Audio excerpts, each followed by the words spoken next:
अस्सलामु अलैकुम මම තමයි මේ කතරගම මුස්ලිම් දේවස්ථානයේ ඉන්නේ ප්‍රධාන පූජකතුමා මගේ නම සහර්දින් මෞලවි මේ කතරගම මේ පූජා භූමියේ තියෙන මුස්ලිම් දේවස්ථානය මේක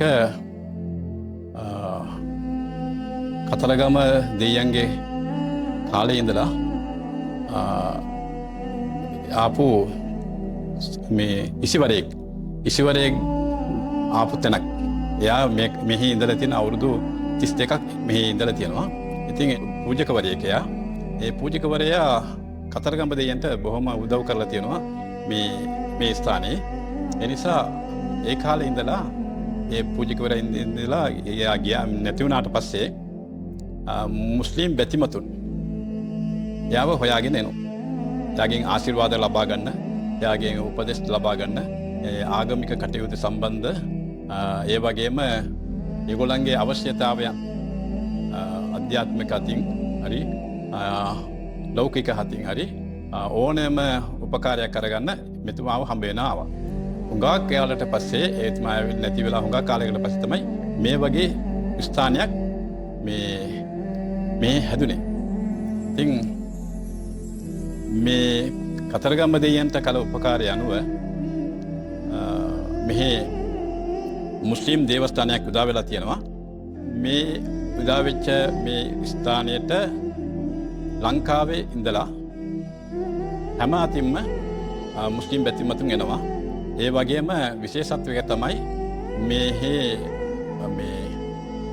කතරගම දෙයියන්ට උපකාරය වශයෙන් කරන උත්සවයේදී ආරම්භය මේ පල්ලියෙන් තමයි ආරම්භ වෙන්නේ. ඒ උත්සවය කොහොමද කරන්නේ? ඒ උත්සවය සූදානම් වෙන්නේ මෙහි ඉන්න අපේ පල්ලියට වාරකාර කමිටියක් තියෙනවා. ඒ කමිටිය මගින් ඒ උත්සවය මේ සූදානම් කරනවා. ඒ උත්සවය පටන් ගන්නේ ඒ කාලවලට ඉන්න කිරිවෙර හාමුදුරුවෝ, ලොකු හාමුදුරුවෝ ඒ කාලවලට ඉන්න බස්නායක නමතුමා, ඒ කාලවලට ඉන්න ඌව පළාත දිසාපතිතුමා. ඒ කට්ටිය ඇවිල්ලා තමයි මේ උත්සවය මේ පටන් ගන්න. ඒ උත්සවයෙන් පස්සේ තමයි ඒ උත්සවත් එක්ක තමයි කතරගම ඇසළ පෙරහර පටන් ගන්න.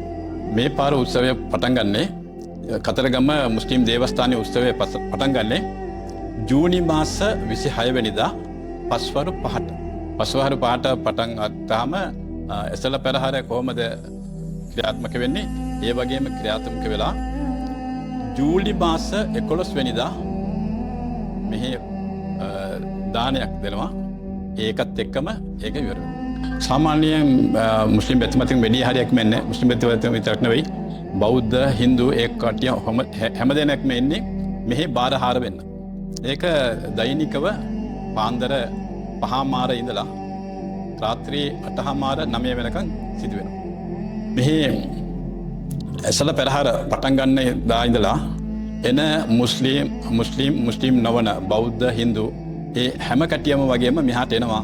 ඒ වගේම මේ පාරත් ඒගොල්ලන්ට ඒ මුස්ලිම් කට්ටියටත් බෞද්ධ හින්දු ඒ ආගමික කට්ටියටත් එන්නේ කියලා අපි සුහදව ආරාධනා කරමු.